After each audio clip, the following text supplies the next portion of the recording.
ಭಾಳ ಮಹತ್ವವಾದಂಥ ಸಭೆ ಇದಾಗಿತ್ತು. ಸುಮಾರು 2 ಗಂಟೆಗಳಿಂದ ಭಾಳ ಮಹತ್ವವಾದಂಥ ವಿಚಾರಗಳನ್ನು ಚರ್ಚೆಯನ್ನು ಮಾಡಿದ್ದೇವೆ.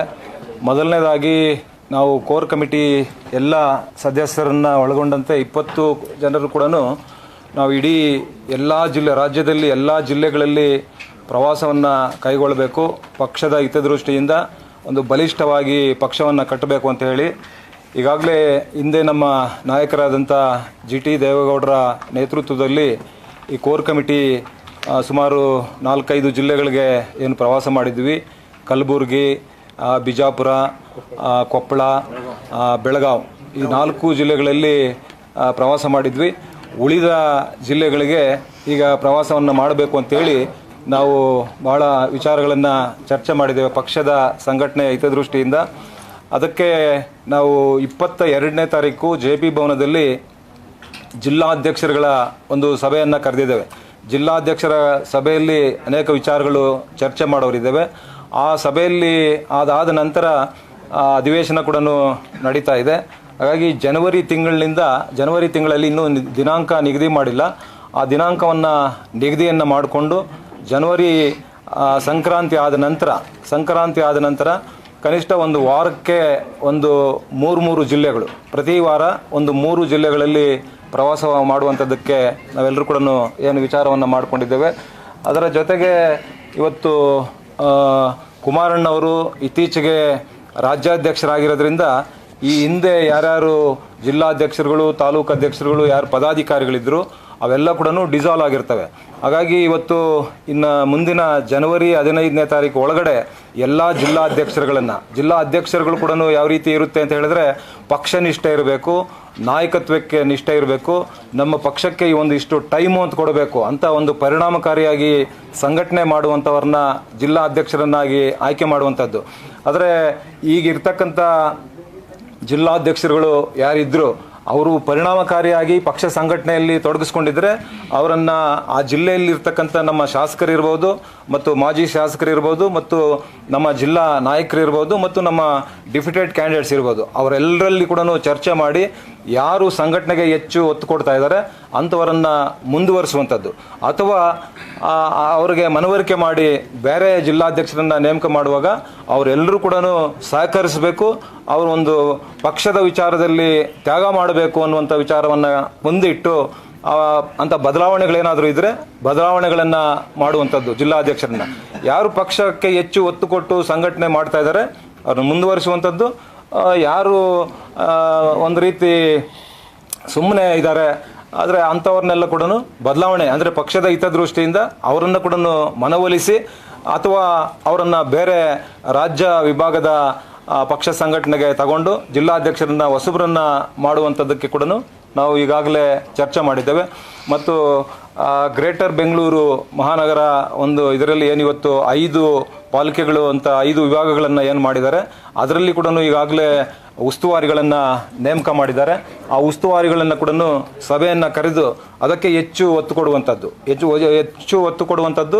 ಅದರ ಜೊತೆಗೆ ಮುಂದಿನ ದಿನಗಳಲ್ಲಿ ಅಂದರೆ ಇನ್ನೊಂದು 10-15 ದಿನಗಳಲ್ಲಿ ಒಂದಷ್ಟು ಎಲ್ಲ ವಿಭಾಗಗಳಲ್ಲಿ ಯಾರ್ಯಾರು ಉಸ್ತುವಾರಿ ಮಾಡಿದ್ದಾರೆ ಆ ಉಸ್ತುವಾರಿಗಳ ಜೊತೆ ಚರ್ಚೆ ಮಾಡಿ ಎಲ್ಲೆಲ್ಲಿ ನಮ್ಮ ಶಕ್ತಿ ಇದೆ. ಬೆಂಗಳೂರು ನಗರ ಭಾಗದಲ್ಲಿ ಇವತ್ತು 369 ಏನು ಪಾಲಿಕೆಗಳನ್ನು ಮಾಡಿದ್ದಾರೆ. ಅದರಲ್ಲಿ ಎಲ್ಲಿ ಹೆಚ್ಚು ನಮ್ಮ ಶಕ್ತಿ ಇದೆ ಅಂಥ ಕಡೆ ನಾವು ಹೆಚ್ಚು ಸಂಘಟನೆಗೆ ಒತ್ತು ಕೊಟ್ಟು ಅಂಥ ಕಡೆ ಸ್ಪರ್ಧೆ ಮಾಡಬೇಕು ಅನ್ನುವಂಥದ್ದು. ಉಳಿದಂಥ ಕಡೆ ನಮ್ಮ NDA ಏನು ಮಿತ್ರ ಪಕ್ಷ ಇದೆ ಅದಕ್ಕೆ ಬಿಟ್ಟು ಅಂದರೆ ಒಟ್ಟಾರೆ ನಾವು 369 ಕ್ಷೇತ್ರಗಳಲ್ಲಿ ಕೂಡ ನಾವು ಸ್ಪರ್ಧೆ ಮಾಡಿ ಬಹುತೇಕ 5 ಪಾಲಿಕೆಗಳನ್ನು ನಮ್ಮ ವಶಕ್ಕೆ NDA ವಶಕ್ಕೆ ತಗೊಳ್ಬೇಕು ಅನ್ನುವಂಥ ಚರ್ಚೆಗಳನ್ನು ಕೂಡ ಈಗಾಗಲೇ ನಾವು ಮಾಡಿದ್ದೇವೆ. ಮತ್ತು ಮುಂದಿನ ವರ್ಷ 4 ವಿಧಾನ ಪರಿಷತ್ ಏನು ಚುನಾವಣೆ ಬರ್ತಾ ಇದೆ ಅದರಲ್ಲಿ ಈಗ ನಮಗೆ ಎಷ್ಟು ಸೀಟ್ ಬೇಕು ಅನ್ನುವಂಥದ್ದು ಕೂಡ ಅದು ಕೂಡ ಚರ್ಚೆ ಆಗಿದೆ. ನಮ್ಮ ನಾಯಕರು ಈಗೇನು ಪಾರ್ಲಿಮೆಂಟ್ ಸೆಷನಲ್ಲಿದ್ದಾರೆ ಅವರೆಲ್ಲ ಕೂಡ ಬಂದ ಮೇಲೆ ಬಹುಶಃ 22ನೇ ತಾರೀಕು ಈ ತಿಂಗಳು 22ನೇ ತಾರೀಕು ನಡೆಯುವಂಥ ಸಭೆಯಲ್ಲಿ ಅದರ ಬಗ್ಗೆ ಕೂಡ ನಮ್ಮ 1-2 ಅನ್ನುವಂಥದ್ದನ್ನು BJP ನಾಯಕರು ಮತ್ತು ನಮ್ಮ ನಾಯಕರು ಇಬ್ಬರು ಸೇರಿ ಅದನ್ನು ಮಾಡಿ ಚರ್ಚೆ ಮಾಡುವಂಥದ್ದು ಆ ವಿಚಾರಗಳನ್ನು ಕೂಡ ಮಾತನಾಡಿದ್ದೇವೆ. ಮತ್ತು ಮುಂದೆ ಚುನಾವಣೆಗಳು, ಯಾಕೆಂದರೆ ಇನ್ನು ಮುಂದಿನ ವರ್ಷದಲ್ಲಿ ಜನವರಿ 15ರ ನಂತರ ಗ್ರಾಮ ಪಂಚಾಯಿತಿ ಚುನಾವಣೆಗಳು ಬರ್ಬೋದು, ಮತ್ತು ತಾಲೂಕ್ ಪಂಚಾಯಿತಿ, ಜಿಲ್ಲಾ ಪಂಚಾಯಿತಿ ಮತ್ತು ಮಹಾನಗರ ಪಾಲಿಕೆ ಚುನಾವಣೆಗಳು ಬರ್ಬೋದು, ಮತ್ತು ನಗರಸಭೆ ಚುನಾವಣೆಗಳು ಬರ್ಬೋದು, ಮತ್ತು ಪುರಸಭೆಗಳು ಚುನಾವಣೆ ಬರ್ಬೋದು, ಮತ್ತು APMC ಚುನಾವಣೆಗಳು ಬರ್ಬೋದು. ಯಾವುದೇ ಚುನಾವಣೆ ಬಂದರೆ ಕೂಡ ಆ ಚುನಾವಣೆಗಳಲ್ಲಿ ನಾವು ಹೇಗೆ ಗೆಲ್ಲಬೇಕು, ಹೇಗೆ ಸಂಘಟನೆ ಮಾಡಬೇಕು, ಅದರ ಒಂದು ತಂತ್ರ ವಿಚಾರಗಳನ್ನು ಕೂಡ ನಾವು ಈಗಾಗಲೇ ಚರ್ಚೆ ಮಾಡಿದ್ದೇವೆ. ಮತ್ತು ಸಾಂಸ್ಥಿಕ ಚುನಾವಣೆಯ ಮೂಲಕ ಪುನರ್ರಚಿತವಾಗಿರುವ ರಾಜ್ಯ ಪರಿಷತ್ನ ಪದಾಧಿಕಾರಿಗಳು ಈಗಾಗಲೇ ನಾವು ಅವ್ರನ್ನೂ ಕೂಡ ಈ ಸಭೆಗೆ ಲಂಚ್ ಟೈಮ್ಗೆ ಅವ್ರನ್ನೂ ಕೂಡ ಬರೋಕ್ಕೆ ಹೇಳಿದ್ವಿ. ಈ ಕೋರ್ ಕಮಿಟಿ ಇದೆಲ್ಲ ಮುಗಿದ ಮೇಲೆ ಅವ್ರ ಜೊತೆಯಲ್ಲಿ ರಾಜ್ಯಾಧ್ಯಕ್ಷರುಗಳು ಯಾರ್ಯಾರು ಆಗಿದ್ದಾರೆ ಅವ್ರನ್ನೆಲ್ಲರನ್ನೂ ಕೂಡ ಈ ಸಭೆಗೆ ಲಂಚ್ ಟೈಮ್ಗೆ ಬರೋಕ್ಕೆ ಹೇಳಿದ್ವಿ. ಅವರೆಲ್ಲರೂ ಕೂಡ ಬಂದಿದ್ದಾರೆ. ಇದಾದಮೇಲೆ ಅವ್ರ ಜೊತೆಯಲ್ಲಿ ಎಲ್ಲ ರಾಜ್ಯಾಧ್ಯಕ್ಷರುಗಳು ಯಾರ್ಯಾರಿದ್ದಾರೆ ಅವ್ರ ಜೊತೆಯಲ್ಲಿ ಕೂಡ ಚರ್ಚೆ ಮಾಡ್ತೇವೆ.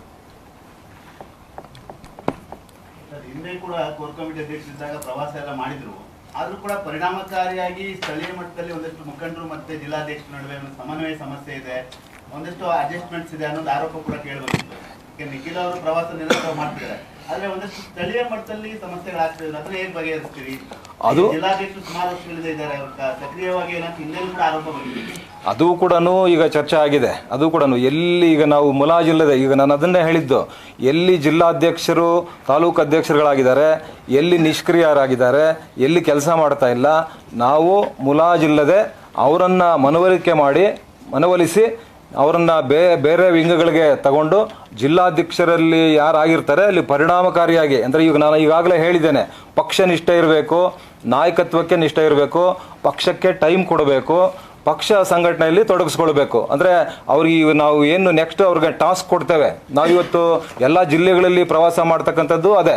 ಇವತ್ತು ನಾವು ಕೋರ್ ಕಮಿಟಿ ಜಿಲ್ಲೆಗೆ ಹೋದಂಥ ಸಂದರ್ಭದಲ್ಲಿ ಯಾವ ರೀತಿ ಇರಬೇಕು ಸಂಘಟನೆ ನಮ್ಗೆ ಅರ್ಥ ಆಗಿಬಿಡುತ್ತೆ. ಅಲ್ಲಿ ಎಷ್ಟು ಜನ ಸೇರಿದ್ದಾರೆ. ಈಗ ನಾನು ಮೊನ್ನೆ ಕಾರ್ಯಕಾರಿಣಿ ಸಭೆಯಲ್ಲಿ ನಾವು ಹೇಳಿದ್ದೇವೆ, ಇವತ್ತು ನಾವು ಬೆಳ್ಳಿ ಹಬ್ಬದ ಸಂಭ್ರಮ ಏನು ಇವತ್ತು ಈಗ ನಮ್ಮ ತಾಲೂಕಿನಲ್ಲಿ ನಾವು ಮಾಡಿದ್ವಿ, 1000ಕ್ಕಿಂತ ಕಡಿಮೆ ಇರಬಾರ್ದು ಅನ್ನುವಂಥ ಮಾತನ್ನು ಹೇಳಿದ್ದೇವೆ.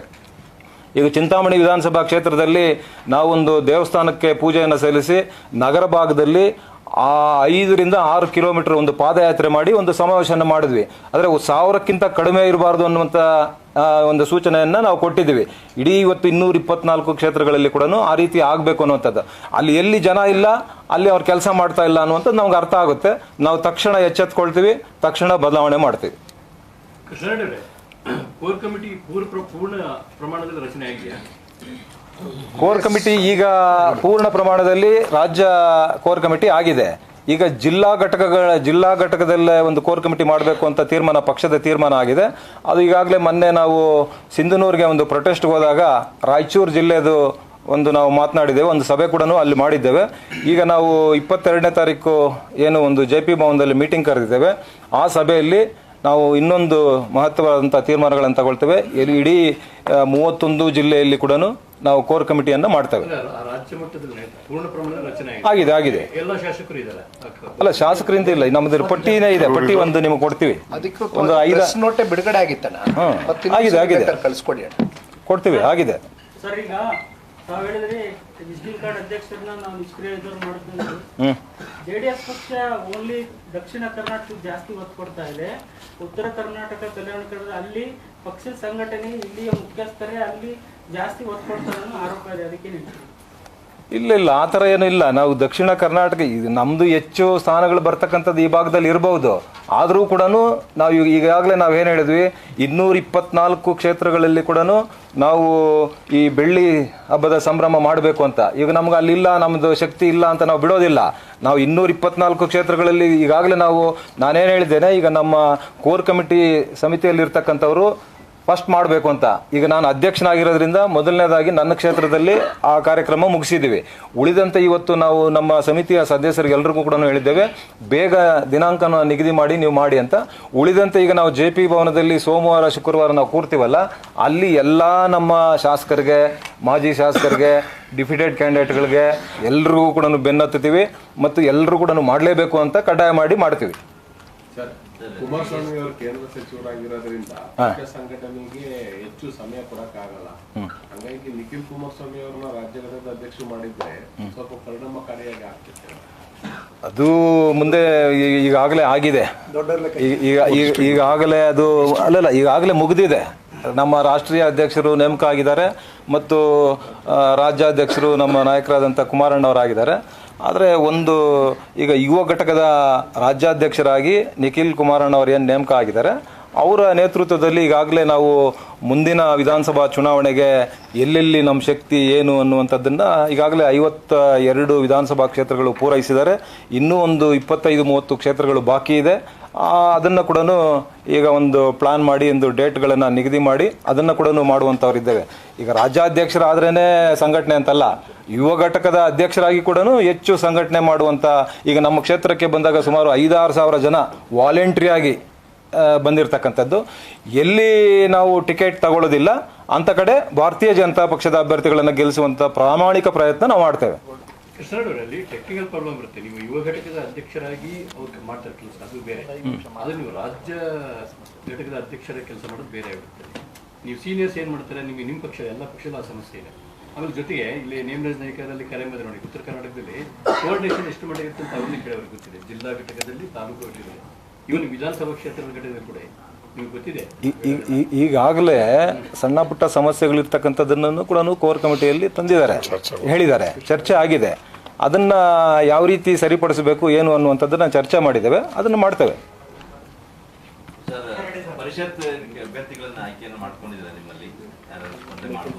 ನಮ್ಮಲ್ಲಿ ಆಕಾಂಕ್ಷಿಗಳಿದ್ದಾರೆ, ಆದರೆ ಯಾವ್ಯಾವ ಕ್ಷೇತ್ರ ಯಾರ್ದು BJPದು ಯಾರ್ದು ನಮ್ಮ JDSದು ಯಾವುದು ಅನ್ನುವಂಥದ್ದನ್ನು ಚರ್ಚೆ ಮಾಡಬೇಕು. ಅದನ್ನು ಮಾಡ್ತೀವಿ, ಅಂದರೆ ಅಧಿಕೃತವಾಗಿ ಘೋಷಣೆ ಮಾಡ್ತೇವೆ. ಈಗಾಗಲೇ ನಮ್ಮಲ್ಲಿ ಯಾರೂ ಅಭ್ಯರ್ಥಿ ಇಲ್ಲ ಅಂತಲ್ಲ, 4 ಕ್ಷೇತ್ರಗಳಲ್ಲಿ ಅಭ್ಯರ್ಥಿಗಳು ನಮಗೆ ಬೇಕು ಅನ್ನುವಂಥದ್ದು ಇದೆ. ಆದರೆ ನಮ್ಮದು ಯಾವುದು ಅನ್ನುವಂಥದ್ದನ್ನು ತೀರ್ಮಾನ ಮಾಡಬೇಕಲ್ಲ. ಅಂದರೆ ನಾವು 2 ಪಕ್ಷದ ನಾಯಕರು ಕೂತು ಚರ್ಚೆ ಮಾಡಿ ತೀರ್ಮಾನ ಮಾಡಬೇಕು. ಹಾಗಾಗಿ ಅದನ್ನು ಫಸ್ಟ್ ಈಗ 4ರಲ್ಲಿ ನಮ್ಮದೆಷ್ಟು ಅವ್ರದ್ದೆಷ್ಟು ಅನ್ನುವಂಥದ್ದು ಬೇಕು. ಹಾಗಾಗಿ 2 ಪಕ್ಷದ ನಾಯಕರು ಕೂತು ಚರ್ಚೆ ಮಾಡ್ತಾರೆ. ಈಗಾಗಲೇ ನಾವು ಶಾಸಕಾಂಗ ಸಭೆ ಇದೇ ಹೋಟ್ಲಲ್ಲಿ ಕಳೆದ 10-15 ದಿವಸ ಹಿಂದೆ ರಾಷ್ಟ್ರೀಯ ಕಾರ್ಯಕಾರಿಣಿ ಸಭೆ ಆಯ್ತಲ್ಲ, ಆ ಸಭೆ ಅವತ್ತು ರಾತ್ರಿ ಇದೇ ಹೋಟ್ಲಲ್ಲಿ ನಾವು ಚರ್ಚೆ ಮಾಡಿದ್ದೇವೆ. ಬೇರೆ ಬೇರೆ ಎಲ್ಲ ವಿಚಾರಗಳು ಕೂಡ, ಕಬ್ಬುದು ಇರ್ಬೋದು, ಮೆಕ್ಕೆಜೋಳ ಇರ್ಬೋದು, ಬೇರೆ ಬೇರೆ ಎಲ್ಲ ಇವತ್ತು ಇಡೀ ರಾಜ್ಯದಲ್ಲಿ ಅಕಾಲಿಕ ಮಳೆ ಅತಿವೃಷ್ಟಿಯಿಂದ ಇವತ್ತು ಎಷ್ಟು ಬೆಳೆಗಳು ನಷ್ಟ ಆಗಿದೆ, ಎಷ್ಟು ರೈತರಿಗೆ ಹಾನಿಯಾಗಿದೆ, ಎಷ್ಟು ಇದೆಲ್ಲ ಪರಿಹಾರ ಕೊಡಬೇಕು, ಇವೆಲ್ಲ ವಿಚಾರಗಳು ಕೂಡ ಚರ್ಚೆ ಮಾಡಿದ್ದಾರೆ. ಯಾಕಂದರೆ ಇವತ್ತು ನಮ್ಮ ಮುಖ್ಯಮಂತ್ರಿಗಳು ಬೇರೆ ಬೇರೆಯವರು ಮುಖ್ಯಮಂತ್ರಿಗಳಿದ್ದಾಗ ಅಕಾಲಿಕ ಮಳೆ ಬಂದಾಗ 50,000 ಕೋಟಿ ಅವರು ಸರ್ವೆ ಮಾಡಿಸ್ತಾ ಇದ್ರು. ಅವ್ರ ಪಕ್ಷದಿಂದ ಸರ್ವೆ ಮಾಡಿಸಿ 50,000 ಕೋಟಿ ನಷ್ಟ ಆಗಿದೆ ಅಂತೇಳಿ ಕೇಂದ್ರಕ್ಕೆ ಕಳಿಸ್ತಾ ಇದ್ರು. ಇವತ್ತು ಅವ್ರ ಮೊನ್ನೆ ನಾನು ಎಲ್ಲೋ ಒಂದು ಪತ್ರಿಕೆಯಲ್ಲಿ ನೋಡ್ತಾ ಇದ್ದೆ, 1,500 ಕೋಟಿ ನಷ್ಟ ಆಗಿದೆ ಅಂದರೆ ಬೇರೆ ಬೇರೆ ಮುಖ್ಯಮಂತ್ರಿಗಳಿದ್ದಾಗ 50,000 ಕೋಟಿ ನಷ್ಟ ಆಗಿದೆ ಅಂತ. ಅದಕ್ಕಿಂತ ಹೆಚ್ಚಾಗಿ ಇವತ್ತು ಮಳೆಗಳು ಬಿದ್ದಿದೆ, ಹಾನಿಯಾಗಿದೆ, ರೈತರು ಬೆಳೆಗಳ ಹಾನಿಯಾಗಿದೆ. ಇದಕ್ಕೆಲ್ಲ ಪರಿಹಾರ ಇವತ್ತುವರೆಗೂ ಕೂಡ ಜಿಲ್ಲಾ ಉಸ್ತುವಾರಿ ಮಂತ್ರಿಗಳು ಆ ಕಡೆ ತಲೆ ಕೊಟ್ಟಿಲ್ಲ, ಮುಖ ಹಾಕಿಲ್ಲ ಆ ಕಡೆ. ಅಂದರೆ ಬೇರೆಯವ್ರ ಮುಖ್ಯಮಂತ್ರಿಗಳಿದ್ದರೆ 50,000 ಕೋಟಿ ಖರ್ಚಾಗಿದೆ ಅಂತ ಹೇಳ್ತಾರೆ. ಇವರೇ ಮುಖ್ಯಮಂತ್ರಿಗಳಿದ್ದಾಗ 1,500 ಕೋಟಿ. ಸೊ ಇದು ಒಳ್ಳೆ ಬೆಳವಣಿಗೆ ಅಲ್ಲ. ಇವತ್ತು ಇದು ಒಂದು ರೈತ ವಿರೋಧಿ ಸರ್ಕಾರನೇ ಅಂತ ಹೇಳಬೇಕು. ಯಾಕೆಂದರೆ ರೈತರ ಬಗ್ಗೆ ಹೆಚ್ಚು ಗಮನ ಹರಿಸ್ತಾ ಇಲ್ಲ. ಇವತ್ತು ಎಷ್ಟು ನಷ್ಟ, ಮನೆ ಕಳ್ಕೊಂಡಿದ್ದಾರೆ, ಮಠ ಕಳ್ಕೊಂಡಿದ್ದಾರೆ, ಜಾನುವಾರುಗಳು ಕಳ್ಕೊಂಡಿದ್ದಾರೆ, ಬೆಳೆ ಹಾನಿಯಾಗಿದೆ. ಇದಕ್ಕೆ ಅವರಿಗೆ ಏನು ಯಾವುದೇ ರೀತಿಯಾದಂಥ ಪರಿಹಾರ ಇದುವರೆಗೂ ಕೂಡ ಸಿಗ್ತಾ ಇಲ್ಲ. ಇವತ್ತು ಮೊನ್ನೆ ನಾವು ಪ್ರೊಟೆಸ್ಟ್ ಮಾಡಿದ್ವಿ, 2ನೇ ಬೆಳೆಗೆ ನೀರು ಕೊಡ್ತಾ ಇಲ್ಲ. ಸಿಂಧನೂರಿನಲ್ಲಿ 4, ಅಲ್ಲಿ ರಾಯಚೂರು, ಬಿಜಾಪುರ, ಕೊಪ್ಪಳ, ಈ ಕಡೆ ಬಳ್ಳಾರಿ, ಈ ಕಡೆ 4 ಜಿಲ್ಲೆಗಳಿಗೆ ನೀರು ಕೊಡ್ತಾ ಇಲ್ಲ. ಅವ್ರಿಗೆ ಇದು ಏನು ಅಂತ ಹೇಳಿದ್ರೆ, ಕ್ರಸ್ಟ್ ಗೇಟ್ಗಳು ರಿಪೇರಿ ಆಗಿದೆ. ರಿಪೇರಿ ಆದರೆ ಆ ಗೇಟ್ಗಳಿಗೆ ದುಡ್ಡು ಕೊಡಬೇಕಲ್ಲ, 11 ಕೋಟಿ ದುಡ್ಡು ಕೊಡ್ತಾ ಇಲ್ಲ. ಎಲ್ಲ ಗೇಟ್ಗಳು ಕೂಡ ರಿಪೇರಿ ಆಗಬೇಕಂದ್ರೆ ಎಷ್ಟು, 34 ಕೋಟಿ ಎಷ್ಟು ಹಣ ಬೇಕಾಗಿದೆ, 52 ಕೋಟಿ ಬೇಕಾಗಿದೆ. ಹಣ ಬಿಡುಗಡೆ ಮಾಡ್ತಾ ಇಲ್ಲ, ನಾವು ಕೊಡೋದೇ ಇಲ್ಲ. ಏನು ಮಾಡ್ತಾರೆ ಮಾಡ್ಕೊಳ್ಳಿ. ಅಂದರೆ ಇದೊಂಥರ ಯಾವ ರೀತಿ ಇವರ ಹೇಳಿಕೆಗಳು ನೋಡಿದ್ರೆ ಇದೊಂಥರ ಬಂಡ ಸರ್ಕಾರ ಆಗ್ಬಿಟ್ಟಿದೆ. ನಾವು 138 ಜನ ಇದ್ದೀವಿ, ನಮ್ಮನ್ನೇನು ಮಾಡೋಕ್ಕಾಗೋದಿಲ್ಲ, ಏನು ಮಾಡ್ತೀರೋ ಮಾಡ್ಕೊಳ್ಳಿ ಅನ್ನೋ ರೀತಿ ಒಂದು ಸರ್ಕಾರ. ಇವ್ರು ಮೊದಲು ಏನು ಹೇಳ್ತಾ ಇದ್ರು, ನಾವು ರೈತರ ಪರವಾಗಿರ್ತಕ್ಕಂಥ ಸರ್ಕಾರ ಅಂತ ಹೇಳ್ತಾ ಇದ್ರು. ಎಲ್ಲೂ ಆಗಿದೆ. ಸರ್, ಉತ್ತರ ಕರ್ನಾಟಕದ ಬೆಳಗಾವಿಯಲ್ಲಿ ಅಧಿವೇಶನ ನಡೆಯೋದು ಆ ಭಾಗದ ಸಮಸ್ಯೆಗಳಿಗೆ ರೈತರಿಗೆ ಸ್ಪಂದಿಸಕ್ಕೋಸ್ಕರ. ಬಟ್ ಅದಕ್ಕೋಸ್ಕರ ಒಂದ್ ದಿವಸ 2 ದಿವಸ ಚರ್ಚೆ ಮಾಡ್ತೀವಿ ಅಂತ ಹೇಳ್ತಾರೆ. ಬಟ್ ಯಾವುದು ಪರಿಣಾಮಕಾರಿಯಾಗಿ ಜಾರಿಗೆ ಬರ್ತಾ ಇಲ್ಲ. ತಾವು ಪ್ರಮುಖವಾಗಿ ವಿರೋಧ ಪಕ್ಷವಾಗಿ ಆಡಳಿತ ಪಕ್ಷವನ್ನ ಕಟ್ಟಾಯ ನಿಟ್ಟಿನಲ್ಲಿ ಯಾವ ರೀತಿ ತಂತ್ರಗಾರಿಕೆ? ಸರ್, ನಮಗೀಗ NDA ಪಕ್ಷಗಳು ಇವತ್ತು JDS BJP ಇವತ್ತು ಇಬ್ಬರೂ ಸೇರಿ ಒಟ್ಟಾಗಿ ಅಲ್ಲಿ ಹೋರಾಟ ಮಾಡುವಂಥದ್ದನ್ನ ಒಳಗಡೆ ಹೊರಗಡೆ ಮಾಡುವಂಥ ಕೆಲಸ ಆಗ್ತದೆ. ಈಗ ನಮ್ಮ ಪಕ್ಷದಿಂದ ಯಾವ್ಯಾವ ವಿಚಾರಗಳು ಚರ್ಚೆ ಮಾಡಬೇಕು ಅನ್ನುವಂಥದ್ದನ್ನು ಕೂಡ ನಾವು ಚರ್ಚೆ ಮಾಡಿದ್ದೇವೆ. ಅವರ ಪಕ್ಷದಿಂದ ಕೂಡ ಚರ್ಚೆ ಆಗಿದೆ. ಇವತ್ತು ಒಟ್ಟಾಗಿ ಅಸೆಂಬ್ಲಿಯಲ್ಲಿ ವಿಧಾನಸಭೆ ಒಳಗಡೆ ಏನು ಹೋರಾಟ ಮಾಡಬೇಕು ಮಾಡ್ತೀವಿ. JDS BJP ಸಮನ್ವಯ ಸಮಿತಿ ಮಾಡಬೇಕು ಅಂತ ಮೊದಲಿಂದ ನಿಂತು ಘೋಷಣೆನೂ ಆಯ್ತು ಮಾಡ್ತೀವಿ ಅಂತ ಹೇಳಿ ಯಾಕೆ ವಿಳಂಬ ಆಗ್ತಾ ಇದೆ?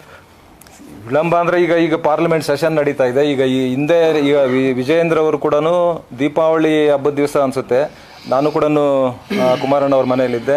ಅವರೇ ಪ್ರಸ್ತಾಪ ಮಾಡಿದ್ರು ಇದು ಬೇಗ ಮಾಡಬೇಕು ಅನ್ನುವಂಥದ್ದು. ಈಗ ಅಲ್ಲಿ ಯಾರನ್ನ ಸಮನ್ವಯ ಸಮಿತಿಯಲ್ಲಿ ನಮ್ಮ ಪಕ್ಷದಿಂದ ನಮಗೇನು ತೊಂದರೆ ಇಲ್ಲ. ನಾವು ಯಾರನ್ನ 4 ಜನ 5 ಜನ ಎಷ್ಟೋ ನಾವು ನೇಮಕ ಮಾಡ್ತೀವಿ. ಅಲ್ಲಿ ಸ್ವಲ್ಪ ಗೊಂದಲ ಇರ್ಬೋದು, ಮಾಡ್ತಾರೆ ಅದನ್ನು ಕೂಡ. ಈಗ ಶಾರ್ಟ್ಲಿ ಅದನ್ನು ಬೇಗ ಮಾಡಬೇಕು ಅನ್ನುವಂಥದ್ದು ತೀರ್ಮಾನ ಮಾಡ್ತೀವಿ. ಇದು ಸೆಷನ್ ಈಗ 8ನೇ ತಾರೀಕಿನಿಂದ ಕರ್ನಾಟಕ ವಿಧಾನಸಭೆ ಅಧಿವೇಶನ ನಡೀತಾ ಇದೆ ಮತ್ತು ಅಲ್ಲಿ ಪಾರ್ಲಿಮೆಂಟ್ ಈಗಾಗಲೇ ಸೋಮವಾರದಿಂದ ನಡೀತಾ ಇದೆ. ಬಹುಶಃ ಇನ್ನೊಂದು 15 ದಿವಸ ಎರಡೂ ಕಡೆ ಅಧಿವೇಶನಗಳು ಮುಗಿದ ನಂತರ ಅದಕ್ಕೆ ಸ್ವಲ್ಪ ವೇಗ ಸಿಗುತ್ತೆ. ಸಮನ್ವಯ ಸಮಿತಿ ಮಾಡಿದ್ರೆ ನಿಮಗೆ ಇನ್ನೊಂದಷ್ಟು ಅನುಕೂಲ. ಅಂದ್ರೆ ಈಗ ಪರಿಣಾಮಕಾರಿ ಹೋರಾಟ ಮಾಡಬಹುದಾಗಿತ್ತು ಮಾಡಿದ್ರೆ. ಎಲ್ಲದಕ್ಕೂ ಪಾರ್ಲಿಮೆಂಟ್ ಸೆಷನ್ ನಡೀತಾ ಇದೆ. ಅಲ್ಲ ಸರ್, ಅಲ್ಲಿ ನಾಯಕರು ಅಲ್ಲಿರ್ತಾರೆ. ಈಗ ಎರಡೂ ಪಕ್ಷದ ನಾಯಕರು ಅಲ್ಲಿರ್ತಾರೆ. ಅಂದರೆ ಅವರು ಇಲ್ಲಿ ಬರೋದಿಲ್ಲ, ಸೆಷನ್ ಬಿಟ್ಟು ಬರೋಕ್ಕಾಗೋದಿಲ್ಲ. ಯಾಕೆಂದರೆ ಕುಮಾರಣ್ಣ ಅವರು ಅಲ್ಲಿ ಮಂತ್ರಿಗಳಾಗಿದ್ದಾರೆ, ಆ ಅಧಿವೇಶನದಲ್ಲಿ ಇರಬೇಕಾಗ್ತದೆ. ಹಾಗೆ ಸ್ವಲ್ಪ ಇಲ್ಲ ಸ್ವಲ್ಪ ತಡ ಆಗಿದೆ. ಈಗ ವಿಜಯೇಂದ್ರ ಅವರು ಸರ್, ಈಗ ವಿಜಯೇಂದ್ರ ಅವರೇ ಇದು ಬೇಗ ಮಾಡಬೇಕು ಅನ್ನುವಂಥದ್ದು ಹೇಳಿದ್ದಾರೆ. ಸೊ ಅವರ ಪಕ್ಷದಲ್ಲಿ ದೊಡ್ಡ ಪಕ್ಷ ಅಲ್ವಾ, ರಾಷ್ಟ್ರೀಯ ಪಕ್ಷ ಅಲ್ವಾ, ಅದು ಯಾರನ್ನ ಮಾಡಬೇಕು ಏನು ಮಾಡಬೇಕು ಅನ್ನುವಂಥದ್ದನ್ನು ಚರ್ಚೆ ಮಾಡಿ ತೀರ್ಮಾನ ಮಾಡ್ತಾರೆ. ಬಹುಶಃ ನಾವು 22ನೇ ತಾರೀಕು ಈಗ 19ನೇ ತಾರೀಕು ಅಷ್ಟರಲ್ಲಿ ಎರಡೂ ಲೋಕಸಭಾ ಅಧಿವೇಶನಗಳು ಮುಗಿತವೆ. 22ನೇ ತಾರೀಕು ನಾವು ಸಭೆ ಕರೆದಿದ್ದೇವೆ. ನಾವೀಗ ನಿಖಿಲ್ ಅಣ್ಣ ಅವ್ರಿಗೂ ಕೂಡ ಹೇಳಿದ್ದೇವೆ. ಕುಮಾರಣ್ಣ ಅವ್ರ ಹತ್ರ ಮಾತಾಡಿ ಅವರ ಪಕ್ಷದಿಂದ ಕೂಡ ಅವ್ರ ನಾಯಕರುಗಳ ಹತ್ರ ಮಾತಾಡಿ ಇದೊಂದು ಜರೂರು ಆಗಬೇಕು ಅಂತ ಹೇಳಿ. ಯಾಕೆಂದರೆ ನಾವು 4 ವಿಧಾನ ಪರಿಷತ್ ಚುನಾವಣೆ ಇರೋದ್ರಿಂದ ಅದನ್ನು ನಾವು ಯಾಕೆಂದರೆ ಅವ್ರಿಗೆ ಎನ್ರೋಲ್ ಮಾಡಿಸ್ಬೇಕು, ಟೈಮ್ ಇರೋದಿಲ್ಲ, ಓಡಾಡಬೇಕು, ಇಡೀ ರಾಜ್ಯ ಓಡಾಡಬೇಕಾಗ್ತದೆ. ಅವರ ಕ್ಷೇತ್ರದಲ್ಲಿ ಓಡಾಡಬೇಕಾಗ್ತದೆ. ಹಾಗಾಗಿ ಇದು ಬೇಗ ಮಾಡಬೇಕು ಅನ್ನುವಂಥದ್ದನ್ನು ನಿಖಿಲ್ ಅಣ್ಣ ಅವ್ರಿಗೂ ಕೂಡ ಹೇಳಿದ್ದೇವೆ. ಈ 2 ಅಧಿವೇಶನಗಳನ್ನು ಮುಗಿಸ್ಕೊಂಡು ಬಂದ ನಂತರ ಅದು ಖಂಡಿತ ಆಗುತ್ತೆ, ಮಾಡ್ತೀವಿ. ಬೇರೆ ರಾಜ್ಯಗಳಲ್ಲಿ NDA ಆಗ್ತಾ ಇರೋಷ್ಟು ಸ್ಟ್ರಾಂಗಾಗಿ ಇಲ್ಲಿ ಆಗ್ತಾ ಇಲ್ಲ, ಅಷ್ಟು ಪರಿಣಾಮಕಾರಿ ಹೋರಾಟಗಳು ಆಗ್ತಾ ಇಲ್ಲ ಒಗ್ಗಟ್ಟಾಗಿ. ನಮ್ಮದು ಸಣ್ಣ ಪಕ್ಷ, ನಾವು ಪ್ರಾದೇಶಿಕ ಪಕ್ಷ. ನಾವು ಪ್ರಾದೇಶಿಕ ಪಕ್ಷ ಆದರೂ ಕೂಡ ಇಡೀ ಕರ್ನಾಟಕ ರಾಜ್ಯದಲ್ಲಿ ಎಲ್ಲೆಲ್ಲಿ ಪಕ್ಷ ಸಂಘಟನೆಗೆ ಹೆಚ್ಚು ಒತ್ತು ಕೊಡಬೇಕು ಅಲ್ಲಿ ನಾವು ಕೊಡ್ತಾ ಇದ್ದೀವಿ. ನಾವು ಮಾಡೋ ಸಂಘಟನೆ ಆಗ್ತಾ ಇದೆ. ಎಲ್ಲೂ ಆ ಥರ ಇದಿಲ್ಲ. ಈಗ ನಮ್ಮ ಉದಾಹರಣೆ ಚಿಕ್ಕಬಳ್ಳಾಪುರ ಜಿಲ್ಲೆ, ಕೋಲಾರ ಜಿಲ್ಲೆ. ಇವತ್ತು ಮೊನ್ನೆ KGF ಇಂದ ಬಂದಿದ್ರು, ನಮ್ಮ ನಾಯಕರುಗಳು ಬಂದಿದ್ರಲ್ಲಿ. ನಾನು 1,000ಕ್ಕಿಂತ ಕಡಿಮೆ ಇರಬಾರ್ದು ಬೆಳ್ಳಿ ಹಬ್ಬದ ಸಂಭ್ರಮದಲ್ಲಿ ಅಂತ ಹೇಳಿದಾಗ ಅವ್ರು ಹೇಳಿದ್ರು ನನಗೆ, ಅಣ್ಣ 3,000 ಜನ ನಾವು ಸೇರ್ತೀವಿ ಅಂತ. ಅಂದರೆ ಸಂಘಟನೆ ಎಲ್ಲೂ ಕಡಿಮೆ ಆಗಿಲ್ಲ, ಆಗ್ತಾ ಇದೆ. ಬೇರೆ ಬೇರೆ ಕಾರಣಗಳಿಂದ ನಾವು ಚುನಾವಣೆಯಲ್ಲಿ ಸೋತಿರ್ಬೋದು, ಆದರೆ ಸಂಘಟನೆಗೆ ಎಲ್ಲೂ ಕಡಿಮೆ ಆಗ್ತಾ ಇಲ್ಲ. ಅದಕ್ಕೆ ಈಗ ಹೆಚ್ಚು ಒತ್ತು ಕೊಡುವಂಥ ಕೆಲಸವನ್ನು ಮಾಡ್ತೀವಿ. ಸರ್, ಸರ್ಕಾರಕ್ಕೆ ಬಿಸಿ ಮುಟ್ಟಿಸೋ ಕೆಲಸ ಮತ್ತು ಸ್ಥಳೀಯವಾಗಿ ನೀವು ವಿರೋಧ ಪಕ್ಷದಲ್ಲಿದ್ದು ಬರೀ DC-ಗೆ ತಹಸೀಲ್ದಾರ್ಗೆ ಮೆಮೊರಾಂಡಮ್ ಕೊಡಲಿಕ್ಕೆ ಅಷ್ಟೇ ಸೀಮಿತ ಆಗಿದೆ. ಸಣ್ಣ ಪುಟ್ಟ ಸಮಸ್ಯೆಗಳನ್ನ ಸಾಲ್ಯೂಷನ್ ಮಾಡೋಕ್ಕಾಗ್ತಾ ಇಲ್ಲ ನಿಮ್ಮ ಕೈಯಿಂದ. ಈಗ ರಸ್ತೆ ಇರ್ಬೋದು, ಕುಡಿಯೋ ನೀರಿಂದ ಇರ್ಬೋದು, ಚರಂಡಿ ಇರ್ಬೋದು, ಅದಕ್ಕೆ ಸ್ವಲ್ಪ ಗಟ್ಟಿಯಾಗಿ ನಿಂತು ಹೋರಾಟ ಮಾಡಿ ಅದು ಮಾಡ್ಸೋಕ್ಕಾಗ್ತಾ ಇಲ್ಲ. ದಪ್ಪ ಚರ್ಮದ ಸರ್ಕಾರ ಅಲ್ಲ, ಈ ದಪ್ಪ ಚರ್ಮ ಸರ್ಕಾರ ಅಂತ ಈಗ ಎಲ್ರಿಗೂ ಕೂಡ ಗೊತ್ತಿದೆ. ಇವತ್ತು ನಾವು ಒಂದು ಹೇಳ್ತಕ್ಕಂಥದ್ದು, ಈಗ ಉದಾಹರಣೆಗೆ ಗುಂಡಿ ಮುಚ್ಚೋದು ಬೆಂಗಳೂರು ನಗರದಲ್ಲಿ ಗುಂಡಿ ಮುಚ್ಚಬೇಕು ಅಂತ ಮುಖ್ಯಮಂತ್ರಿಗಳನ್ನ ಕೇಳಿದ್ರೆ, ನೀವು ಉಪಮುಖ್ಯಮಂತ್ರಿಗಳನ್ನ ಕೇಳಿದ್ರಿ ಅಂತ ಹೇಳಿದ್ರೆ, ನೀವು ಯಾಕಿರಬೇಕು ಮುಖ್ಯಮಂತ್ರಿಗಳಾಗಿ ನೀವು ಯಾಕಿರಬೇಕು? ಅಂದರೆ ಇಲ್ಲಿ ಹೊಂದಾಣಿಕೆ ಇಲ್ಲ. ಈಗ ಇವರ ಇಬ್ಬರ ಸಂಘರ್ಷದಲ್ಲಿ, ಮುಖ್ಯಮಂತ್ರಿಗಳು ಮತ್ತು ಉಪಮುಖ್ಯಮಂತ್ರಿಗಳ ಸಂಘರ್ಷದಲ್ಲಿ ಇವತ್ತು ಕರ್ನಾಟಕ ರಾಜ್ಯದ ಜನ ಬಲಿಯಾಗ್ತಾ ಇದ್ದಾರೆ. ಇವಾಗ ಯಾರಿಗೆ ಹೇಳಬೇಕು? ಮುಖ್ಯಮಂತ್ರಿಗಳಿಗೆ ಹೇಳಿದ್ರೆ ಅವ್ರಿಗೆ ಹೇಳುವಂತಾರೆ, ಅವ್ರಿಗೆ ಹೇಳಿದ್ರಂತೆ ಇವ್ರಿಗೆ ಹೇಳುವಂತಾರೆ. ಅಂದರೆ ಈಗ ಜನರಿಗೆ ಪಶ್ಚಾತ್ತಾಪ ಆಗ್ತಾ ಇದೆ, ಯಾಕಿಂತ ತಪ್ಪು ಮಾಡಿದ್ವಿ ಅಂತ. ಯಾಕಂದರೆ ಇವರು ಈ ರೀತಿ ಒಂಥರ ಕ್ಷುಲ್ಲಕವಾಗಿ ಇವರಿಬ್ಬರ ಸಂಘರ್ಷದಲ್ಲಿ ನೀವು ಯಾರು ಈಗ ಮುಖ್ಯಮಂತ್ರಿಯಾಗಿ ಸಿದ್ದರಾಮಯ್ಯನವರು ಮುಂದುವರಿತಾರೋ ಅಥವಾ DK ಶಿವಕುಮಾರ್ ಬರ್ತಾರೋ ಮುಂದೆ ಮುಖ್ಯಮಂತ್ರಿ ಆಗ್ತಾರೋ, ಅದು ನಮ್ಮ ಪ್ರಶ್ನೆ ಅಲ್ಲ, ನಮಗೆ ಬೇಕಾಗಿಲ್ಲ. ನಮಗೆ ಬೇಕಾಗಿರ್ತಕ್ಕಂಥ ಪ್ರಶ್ನೆ ಅಲ್ಲ ಅದು, ನಮಗೆ ಬೇಕಾಗಿಲ್ಲ. ಆದರೆ ಇವರು ಅಧಿಕಾರದಲ್ಲಿ ಇದ್ದುಕೊಂಡು ಒಬ್ಬರ ಮೇಲೆ ಒಬ್ಬರನ್ನ ಹಾಕ್ಕೊಂಡಿದಾರಲ್ಲ, ಇದರಿಂದ ಬಲಿ ಆಗ್ತಾ ಇರೋರು ಯಾರು? ಕರ್ನಾಟಕ ರಾಜ್ಯದ ಜನ. ಅಭಿವೃದ್ಧಿ ಇಲ್ಲ. ಇವ್ರು ಹೇಳ್ತಾ ಇದ್ರು ಹಿಂದೆ ನಾವು 50,000 ಕೋಟಿ ನೀರಾವರಿ ಯೋಜನೆಗಳಿಗೆ ಮೀಸಲಿಡ್ತೀವಿ ಅಂತ. ಎಲ್ಲಿದೆ? ಇವತ್ತು ಕರ್ನಾಟಕ ರಾಜ್ಯದಲ್ಲಿ ಒಂದು ಕಡೆ ಅಭಿವೃದ್ಧಿ ಕುಂಠಿತ ಆಗಿದೆ. ನೀವು ಯಾವುದೇ ಇವತ್ತು ನಾನು ಹೇಳೋದಲ್ಲ, ಕಾಂಗ್ರೆಸ್ ಪಕ್ಷದಲ್ಲಿರ್ತಕ್ಕಂಥ ಶಾಸಕರು ಹೇಳ್ತಾ ಇದ್ದಾರೆ, ಮಂತ್ರಿಗಳು ಹೇಳ್ತಾ ಇದ್ದಾರೆ ಈ ಗ್ಯಾರಂಟಿಗಳು ಬೇಕಾಗಿರಲಿಲ್ಲ ನಮಗೆ ಅಂತ. ಕಡೆಗೆ ಲಾಸ್ಟ್ಗೆ ಪಾಪ ಯಾರು ಸಿಗ್ತಾರೆ? ನೀವು ಸಿಗ್ತೀರಾ? ಮಾಧ್ಯಮಗಳು ತಿರುವು ಬಿಟ್ಟಿದ್ದಾರೆ ಅಂತ ಹೇಳ್ತಾರೆ, ನಿಮ್ಮ ಮೇಲೆ ಹೇಳ್ತಾರೆ. ಈಗ ಯಾಕಂದ್ರೆ ಶಾಸಕರು ಬಂದು ಒಂದು ಹೇಳಿಕೆ ಕೊಡ್ತಾರೆ ಮೀಡಿಯಾ ಮುಂದೆ, ಮತ್ತೆ ತಿರ್ಚಿಬಿಟ್ಟಿದ್ದಾರೆ ಅಂತ ಹೇಳ್ತಾರೆ.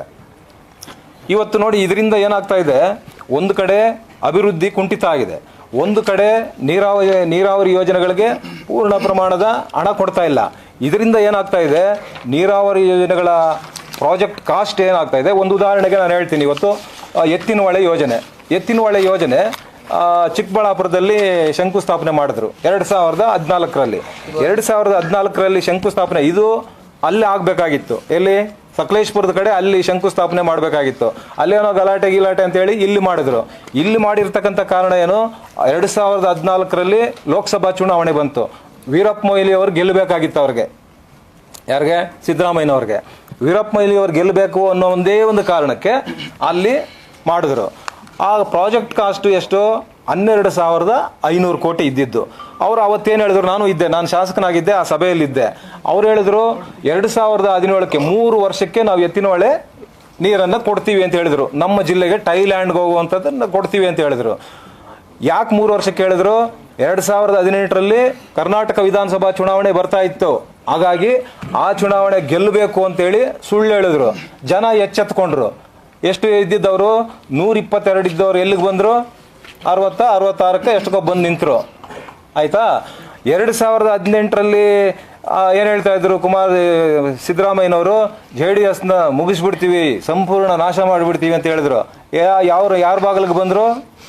ಡೆಲ್ಲಿಯಿಂದ ದೇವೇಗೌಡರ ಮನೆಗೆ ಬಾಗಿಲಿಗೆ ಬಂದು ಕುಂತ್ಕೊಂಡು ನೀವೇ ಸಿ ಎಮ್ಮು, ನೀವು BJP ಜೊತೆ ಹೋಗಬೇಡಿ ಅಂತ ಹೇಳಿದ್ರು. ಇದೆಲ್ಲ ಪ್ರಶ್ನೆ ನನಗೀಗ. ಇವರು ವಿಳಂಬ ಮಾಡಿರ್ತಕ್ಕಂಥ ಕಾರಣ, ಇವತ್ತು ಎತ್ತಿನ ಹೊಳೆ ಯೋಜನೆ ಪ್ರಾಜೆಕ್ಟ್ ಕಾಸ್ಟು 30,000 ಕೋಟಿ. ಯಾರು ದುಡ್ಡು? ಸಿದ್ದರಾಮಯ್ಯದಲ್ಲ ದುಡ್ಡು, ನೀವು ಕಟ್ತಾ ಇರ್ತಕ್ಕಂಥ ತೆರಿಗೆ ಹಣ.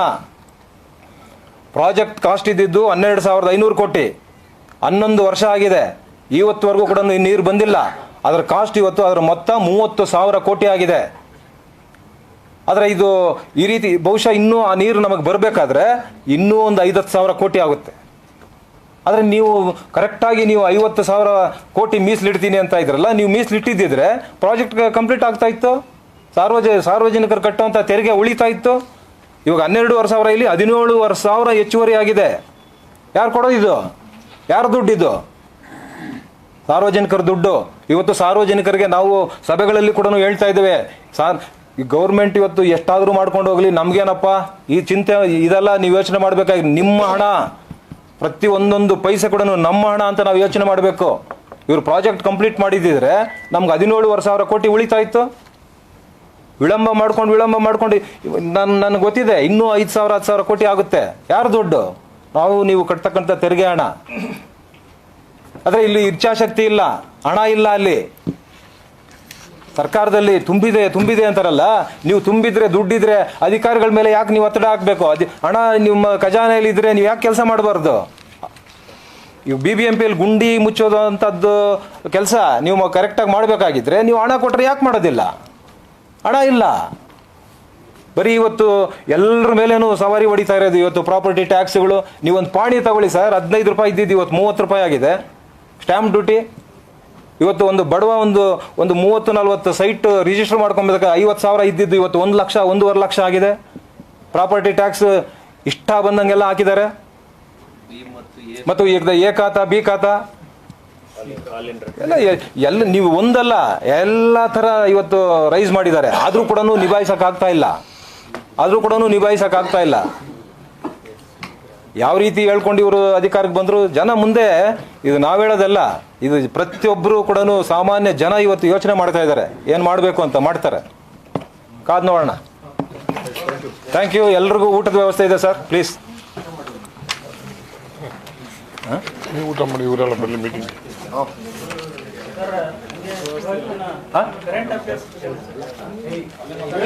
ಇಲ್ಲ ಆಗಲ್ಲ.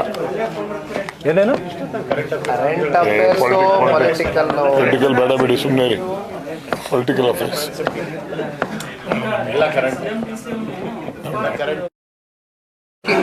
ರಾಜ್ಯದಲ್ಲಿ ಇದು ಕರ್ನಾಟಕ ರಾಜ್ಯದಲ್ಲಿ ಇದು ದುರಂತ.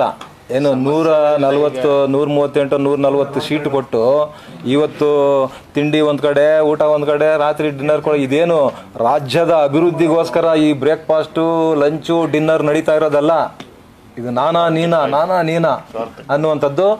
ಈಗ ತಕ್ಷಣಕ್ಕೆ ನನಗಿರ್ತಕ್ಕಂಥ ಮಾಹಿತಿ, ಈಗ ಲೋಕಸಭೆ ಅಧಿವೇಶನ ನಡೀತಾ ಇದೆ, ಕರ್ನಾಟಕ ವಿಧಾನಸಭೆ ಅಧಿವೇಶನ ನಡೀತಾ ಇದೆ. ಒಂದು 20 ದಿನಗಳ ಕಾಲ ತ್ಯಾಪೆ ಹಚ್ಚೋ ಕೆಲಸ ಮಾಡಿದ್ದಾರೆ. 20 ದಿನಗಳ ನಂತರ ಇದು ಇನ್ನೂ ದೊಡ್ಡ ಮಟ್ಟದಲ್ಲಿ ನಡೆಯುತ್ತೆ, ನೋಡೋಣ. ಮಂಗಳೂರು ಸ್ಟಾರ್ಟ್ ಆಗಿದೆ. ಊಟ ಮಾಡಿ ಸರ್, ಒಳ್ಳೆ ಊಟ ಇದೆ, ಊಟ ಮಾಡಿ. ಆಹಾರ ಇಲಾಖೆ ಸಕ್ರಿಯವಾಗಿದೆ,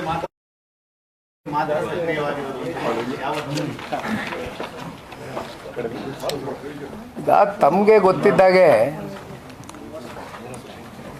ರಾಜ್ಯದಲ್ಲಿ ಕಳೆದ ಹಲವಾರು ದಿನಗಳಿಂದ ಡೆಲ್ಲಿನಲ್ಲಿ ಇಡ್ಲಿ ಆಯಿತು, ಬ್ರೇಕ್ಫಾಸ್ಟು, ಮಧ್ಯಾಹ್ನ ನಾಟಿ ಕೋಳಿ ಸಾರು ಆಯಿತು, ಬಹುಶಃ ಡಿನ್ನರ್ಗೆ ಬೆಳ್ಳುಳ್ಳಿ ಕಬಾಬ್ ಬರ್ಬೋದು ಅಂತ ಅಂದ್ಕೊಳ್ತೀನಿ. ಅಂತಿಮವಾಗಿ ಉಪಹಾರ ಇಲಾಖೆ ಮಾತ್ರ ರಾಜ್ಯದಲ್ಲಿ ಸಕ್ರಿಯವಾಗಿ ಕೆಲಸ ಮಾಡ್ತಾ ಇದೆ ಅಂತಕ್ಕಂಥದ್ದು ರಾಜ್ಯದ ಜನತೆಯ ಭಾವನೆ. ಈಗ ಆರೋಗ್ಯ ಇಲಾಖೆಯಲ್ಲಿ ಏನೇನು ಸಮಸ್ಯೆಗಳಾಯಿತು, ಎಷ್ಟು ಜನ ಗರ್ಭಿಣಿ ಬಾಣಂತಿಯರು, ತಾಯಂದರು, ಮಕ್ಕಳು, ಸಣ್ಣ ಸಣ್ಣ ಶಿಶುಗಳು ಎಷ್ಟು ಜನ ಬಲಿಪಶು ಆದರು ಅಂತಕ್ಕಂಥದ್ದು ನೋಡಿದ್ದೀರಿ. ಒಂದು ಕಡೆ ಹೆಲ್ತ್ ಡಿಪಾರ್ಟ್ಮೆಂಟು ಸಂಪೂರ್ಣವಾಗಿ ನೆಲ ಕೂಸ್ತಿದೆ, ಮತ್ತೊಂದು ಕಡೆ ಸರ್ಕಾರಿ ಶಾಲೆಗಳು 6ರಿಂದ 7 ಸಾವಿರ ಸರ್ಕಾರಿ ಶಾಲೆಗಳು ಮುಚ್ಚೋಗಿದೆ. ಮತ್ತು ಶಿಕ್ಷಕರ ನೇಮಕಾತಿ ಏನಾಗಬೇಕಾಗಿತ್ತು, ಹತ್ತತ್ರ 20,000ರಿಂದ 25,000 ಶಿಕ್ಷಕರ ನೇಮಕಾತಿ ಇಲ್ಲಿವರೆಗೂ ಕೂಡ ಆಗಿಲ್ಲ. ಇವತ್ತು ಒಂದು ರಾಜ್ಯದ ಅಭಿವೃದ್ಧಿಯ ದೃಷ್ಟಿಯಿಂದ ಪೂರಕವಾಗಿ ನಮಗೆ ಬೇಕಾಗಿರ್ತಕ್ಕಂಥದ್ದೇನು, ಈ ನಾಡಿನ ಜನತೆಗೆ ಒಂದು ಆರೋಗ್ಯ, ಇನ್ನೊಂದು ಶಿಕ್ಷಣ. ಇವು ಎರಡರಲ್ಲೇ ಇವತ್ತು ರಾಜ್ಯ ಸರ್ಕಾರ ಈ ಮಟ್ಟದ ವೈಫಲ್ಯತೆಗೆ ಕಾರಣ ಆಗಿದೆ ಅಂತಕ್ಕಂಥದ್ದಾದರೆ ಬಹುಶಃ ಇದು ನಾವು ನೀವೆಲ್ಲರೂ ಪ್ರಶ್ನೆ ಮಾಡಬೇಕಾಗಿರ್ತಕ್ಕಂಥ ವಿಚಾರವೇ. ಕಾರಣ 2.5 ವರ್ಷ ಆಗಿದೆ ಇವತ್ತು ಆಡಳಿತಕ್ಕೆ ಬಂದು ಕಾಂಗ್ರೆಸ್ನ ಪಕ್ಷ ಈ ರಾಜ್ಯದಲ್ಲಿ. ಅದು ಹೋಗಲಿ, ಏನು ಪಾಪ ಅವ್ರಿಗೆ ಮತ್ತೊಂದು ಪಕ್ಷದ ಜೊತೆ ಸೇರಿ ಅಲಯನ್ಸ್ ಪಾರ್ಟಿಯ ಕೆಲಸ ಮಾಡ್ತಾ ಇದ್ದಾರಾ? ಇಲ್ಲ. 136 ಜನ ಶಾಸಕರು ಅಂದರೆ ಸಿಂಗಲ್ ಲಾರ್ಜೆಸ್ಟ್ ಮ್ಯಾಂಡೇಟ್ ತಗೊಂಡಿರ್ತಕ್ಕಂಥದ್ದು ಕಾಂಗ್ರೆಸ್ ಇವತ್ತು ಈ ರಾಜ್ಯದಲ್ಲಿ. ಒಂದು ಕಡೆ ಮಾತೆತ್ತಿದ್ರೆ ಪ್ರಣಾಳಿಕೆಯಲ್ಲಿ ಅವರೇ ಹೇಳ್ಕೊಂಡಿರ್ತಕ್ಕಂಥದ್ದು ಗ್ಯಾರಂಟಿಗಳು ಕೊಡ್ತೇವೆ ಅಂದರು. ಆ ಗ್ಯಾರಂಟಿಗಳು ಪ್ರತಿ ತಿಂಗಳು ಸಮರ್ಪಕವಾಗಿ ಕೊಡ್ತೇವೆ ಅಂತಕ್ಕಂಥ ಮಾತನ್ನ ಕೊಟ್ಟಿದ್ದು ಇದೇ ಕಾಂಗ್ರೆಸ್ನ ಪಕ್ಷ. ರಾಜ್ಯದ ಜನತೆ ನೀವು ಗ್ಯಾರಂಟಿ ಕೊಡಿ ಅಂತ ಕೇಳಿರಲಿಲ್ಲ. ಆದರೆ ಅದು ನೀವೇನು ಮಾಡ್ತೀರಿ, ಹಲವಾರು ಸಂದರ್ಭದಲ್ಲಿ ನೋಡಿದ್ದೀವಿ, ಚರ್ಚೆ ಮಾಡಿದ್ದೀವಿ. ಯಾವುದಾದ್ರೂ ಚುನಾವಣೆಗಳು ಹತ್ರ ಬಂದಂಥ ಸಂದರ್ಭದಲ್ಲಿ 2,000 ರೂಪಾಯಿನ ಹಿಡಿದಿಡ್ತೀರಿ, 4 ತಿಂಗಳದ್ದು ಹಾಕ್ತೀರಿ. ನೀವು ಪಾಪ ನಿಮ್ಮ ಕ್ಯಾಂಡಿಡೇಟ್ಗೆ ಖರ್ಚು ವೆಚ್ಚ ಕಮ್ಮಿ ಮಾಡಬೇಕಲ್ಲ, ಸರ್ಕಾರದ ಖಜಾನೆಯ ದುಡ್ಡನ್ನು ಸ್ವೇಚ್ಛಾಚಾರವಾಗಿ ಕೃಷ್ಣಣ್ಣ ಅವ್ರು ಹೇಳ್ದಂಗೆ ಟ್ಯಾಕ್ಸ್ ಪೇಯರ್ಸ್ ಮನಿ ಖರ್ಚು ಮಾಡ್ಕೊಂಡು ಹೊರಡ್ತೀರಿ.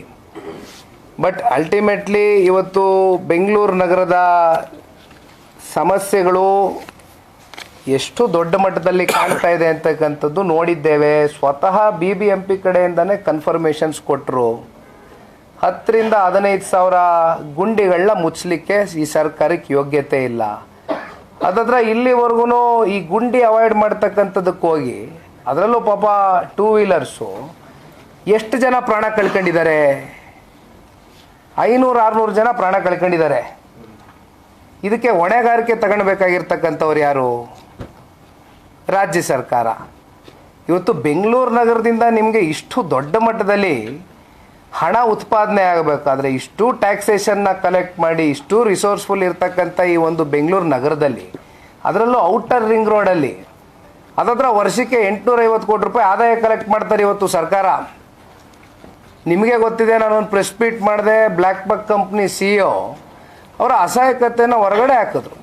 ಅವ್ರು ಹೇಳಿದ್ರು, ನಮ್ಮ ಕಂಪ್ನಿ ಎಂಪ್ಲಾಯೀಸು ರೆಗ್ಯುಲರಾಗಿ ಕಮ್ಯೂಟ್ ಮಾಡ್ತಾರೆ, ಸಮಸ್ಯೆಗಳಿದೆ. ಇವತ್ತು ಬೆಂಗಳೂರು ನಗರದಲ್ಲಿ ಫುಟ್ಪಾತ್ ಯಾವುದು, ರಸ್ತೆ ಯಾವುದು ಅಂತಕ್ಕಂಥ ಸಪ್ರೇಷನ್ ಅರ್ಥ ಆಗ್ತಾ ಇಲ್ಲ ನಮಗೆ. ಈ ರೀತಿ ನಡೀತಾ ಇದೆ. ಮಾತಾಡೋದಕ್ಕೆ ಭಾಳ ವಿಚಾರಗಳಿದೆ. ಪ್ಲಸ್ಸು ಮೊನ್ನೆ ದಿನ ನಾನು ಈ ನಿಮ್ಮ ಕಸ ಹೊಡೆಯೋ ಮಿಷಿನ್ರಿ ಬಗ್ಗೆನೂ ಕೂಡ ಮಾತಾಡಿದ್ದೆ. ಇದರಲ್ಲಿ ಆಸಕ್ತಿ ಇದೆ, ಟನಲ್ ರೋಡ್ ಮಾಡ್ತಕ್ಕಂಥದ್ದಕ್ಕೆ ಆಸಕ್ತಿ ಇದ್ದಾರೆ. ಮುಂದೆ ಚರ್ಚೆ ಮಾಡೋಣ ಇಲ್ಲ. ಡಿ.ಕೆ. ಶಿವಕುಮಾರ್ ಅವರಿಂದ 2018 ಕೂಡ ಕುಮಾರಸ್ವಾಮಿ ಅವರಿಗೆ ಕೈ ಎತ್ತಿ ಬ್ರದರ್ಸ್ ಜೋಡೆತ್ತು ಅಂದಿದ್ರಿ. ಈಗ ಮತ್ತೆ ಸಿದ್ದರಾಮಯ್ಯ ಜೋಡೆತ್ತು ಬ್ರದರ್ ಅಂತಿದ್ದಾರೆ. ನೋಡಿ ಅಣ್ಣ, ಯಾರು ಯಾವಾಗ ಬ್ರದರ್ ಆಗ್ತಾರೋ, ಯಾರು ಯಾವಾಗ ಬ್ರದರಿಂದ ಕ್ಯಾನ್ಸಲೇಷನ್ ಆಗ್ತಾರೋ ನಮಗೆ ಗೊತ್ತಿಲ್ಲ. ಅವ್ರ ಪಕ್ಷದ ವಿಚಾರಕ್ಕೆ ಸಂಬಂಧಪಟ್ಟಂತೆ ನಾವು ಚರ್ಚೆ ಮಾಡ್ತಕ್ಕಂಥದ್ದು ಬಹುಶಃ ನೀವು ನಮಗೆ ಕೇಳಬಾರ್ದು. ಯಾಕೆಂದರೆ ಒಳಗಡೆ ಶಾಸಕರು ಯಾರಿಗೆ ಸಿಗ್ನೇಚರ್ ಹಾಕೊಂಡು ಕೂತಿದ್ದಾರೆ, ಯಾರನ್ನ ಮುಖ್ಯಮಂತ್ರಿ ಮಾಡೋದಕ್ಕೆ, ಯಾರಿಗೆ ಹಾಕಬೇಕು ಯಾರಿಗೆ ಹಾಕಬಾರ್ದು ಅಂತ ABC ಟೀಮ್ ಏನು ರಚನೆ ಆಗಿದೆ. ಬಹುಶಃ ಅಲ್ಲಿ AICC ಅಧ್ಯಕ್ಷರು ಅಥವಾ ಹೈಕಮಾಂಡ್ ಅಂತಕ್ಕಂಥದ್ದು ಕಾಂಗ್ರೆಸ್ನಲ್ಲಿ ಏನಾದ್ರು ಉಳಿದಿದ್ರೆ ಬಹುಶಃ ಅವರು ಇದಕ್ಕೆ ಉತ್ತರ ಕೊಡಬೇಕು. ಕಾಂಗ್ರೆಸ್ನಲ್ಲಿ ಸಿಗ್ನೇಚರ್ ಕ್ಯಾಂಪೇನ್ ನಡೀತಿದೆ ಅಂತಿದೆ ಸರ್, ಮಾಹಿತಿ ಇದೆಯಾ ನಿಮಗೆ? ಇಲ್ಲ, ನಮಗೆ ದಿವ್ಸಕ್ಕೆ ಒಂದೊಂದು ಮಾಹಿತಿ ಬರುತ್ತೆ. ಮಾಧ್ಯಮದ ಸ್ನೇಹಿತರಿಗೆ, ನಿಮಗೆ ಗಳಿಗೆಗೆ ಗಂಟೆಗೆ ಒಂದೊಂದು ಮಾಹಿತಿ ಬರುತ್ತೆ, ನಮ್ಗೆ ದಿವ್ಸಕ್ಕೆ ಬರುತ್ತೆ. ನಡೀತಾ ಇದೆ ಸಿಗ್ನೇಚರ್ ಕ್ಯಾಂಪೇನ್. ಏನೋ ಗೊತ್ತಿಲ್ಲಪ್ಪ, ನಮ್ಗೇನೋ ಕಿವಿ ಭಾಳ ದಿನದಿಂದ ಕೇಳ್ಪಡ್ತಾ ಇದ್ದೀವಿ. ತಾವು ಹೇಳಬೇಕಲ್ಲ, ಮಾಧ್ಯಮ ಸ್ನೇಹಿತರು ನೀವು ಹೆಂಗೆ ಹೇಳಿದ್ರೆ ಅದನ್ನು ಸ್ವೀಕಾರ ಮಾಡ್ತೀವಿ. ನಿಖಿಲ್ ಅವರು, ಈಗ ಬ್ರೇಕ್ಫಾಸ್ಟ್ ಮೀಟಿಂಗ್ ಅವೆಲ್ಲ ಒಂಥರ ಮೆಲೋಡ್ರಾಮಾ ಅಂತ ಅನ್ಸಲ್ಲ? ಇಲ್ಲ, ನೀವೇ ಹೇಳಿ ಸರ್. ಈಗ ಬ್ರೇಕ್ಫಾಸ್ಟು, ಲಂಚು, ಡಿನ್ನರು ಮಾಡ್ತಾ ಹೋದರೆ ಇಲ್ಲಿ ಜನಕ್ಕೆ ನೀವೇನು ಸಂದೇಶ ಕೊಡ್ಲಿಕ್ಕೆ ಹೊರಟಿದ್ದೀರಿ?